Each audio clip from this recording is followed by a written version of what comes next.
Hello and welcome to Matt Slam 13. Hello, Slammers! Yes, we're still slamming all the way to our new episode. It's our first episode Of new series. Yeah, new series. The title of this is actually called Matches That Have Made Wrestling History. I mean, the type of matches that give you emotions. A first time something like this has ever happened. Main events, our reactions, or people's reactions in general. Good for business. Good for business, yeah. What was needed at the time. And this is the best one of all. How it's changed our wrestling. Yeah, how it sort of changed and how it's sort of set new stuff up for the future. Yeah, set new barriers. Yeah. The first match in this series is a champion versus champion. Yeah. So Goody versus Goody. Who was it? Hogan versus Warrior. Yeah, this match took place at the 1990. It was at WrestleMania 6. Remember that well, didn't you? Well, no, I wasn't Obviously there. not. It's a record attendance of more than 67,000 at the Sky Dome in Toronto. Yeah. It was billed as the Ultimate Challenge. Yeah. Why was it the Ultimate Challenge? Because it's just such an astonishing match. It was indeed. The first time the WWE, or WWF, obviously it was called at the time, Championship, and the Intercontinental bout had been on the line. Yeah. So like I said, champion versus champion. Yeah. Now that was the first time it happened, so it was obviously a very good time. Yeah. It was also the first sort of real time you had fan favourites against each other. It was always, you always had goodie versus baddie, and that was pretty much what you had. It was going to make massive money. Yeah, but we were obviously going to make massive money due to the fact that both wrestlers could sell anything, and everything you bought contained one of their faces, if not both.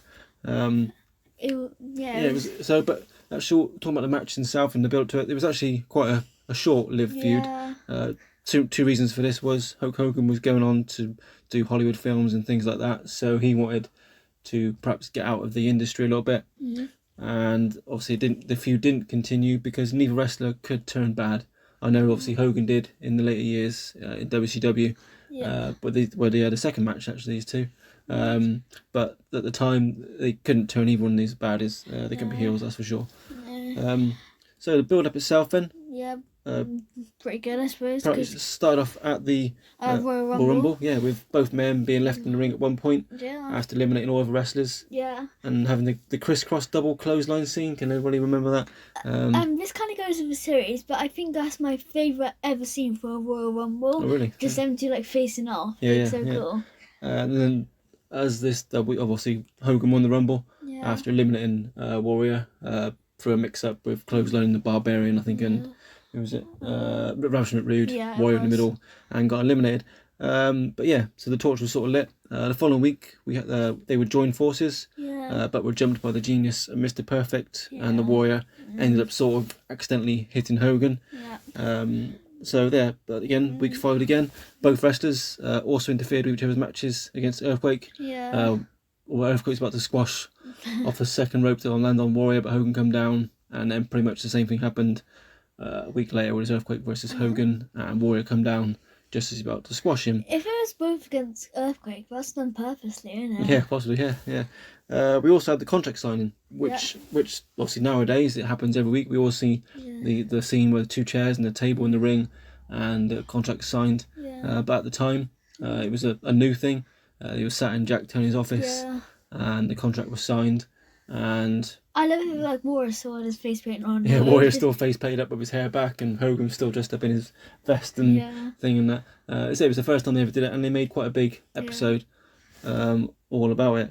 We also had Jesse Ventura dressing up as Warrior one week and Hogan the following week. Yeah, because it pretty much did split the nation.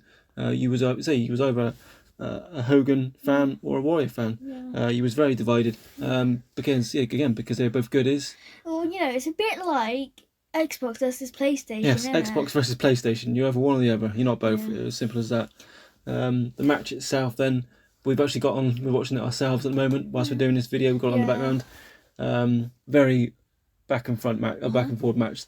One Hogan was doing a move, then Warrior do a move. That pretty much followed the whole way through. Both wrestlers having their finishers and their signature moves and that sort of thing. And again, we had the crisscross, which happened in the Rumble, which happened again in the match itself.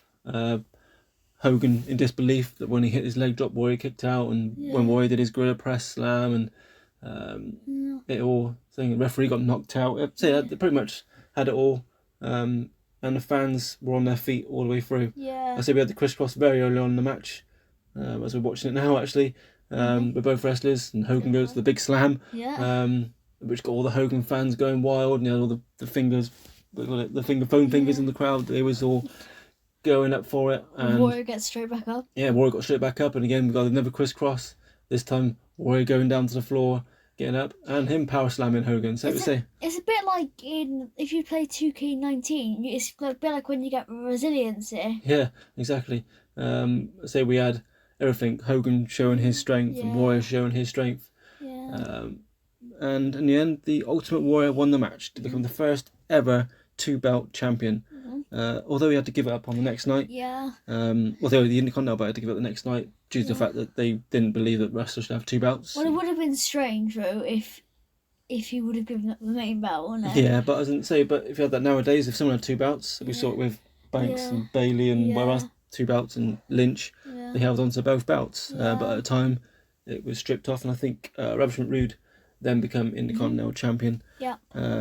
Warrior would then go on to hold the WWE or WWF championship. There's no time for, was it 293 days? Wow, that's nearly a year. Which they obviously losing it to Sergeant Slaughter, which to be honest I've never watched. I've only watched that match once in my life. Can't stand watching it too many times, being a Warrior fan. I feel you. Yes, but but then Hogan actually beat Slaughter for it again to win it back after he had his little Hollywood stint, Mr. Nanny and whatever. There's a little bit of the upside there. Yeah, exactly.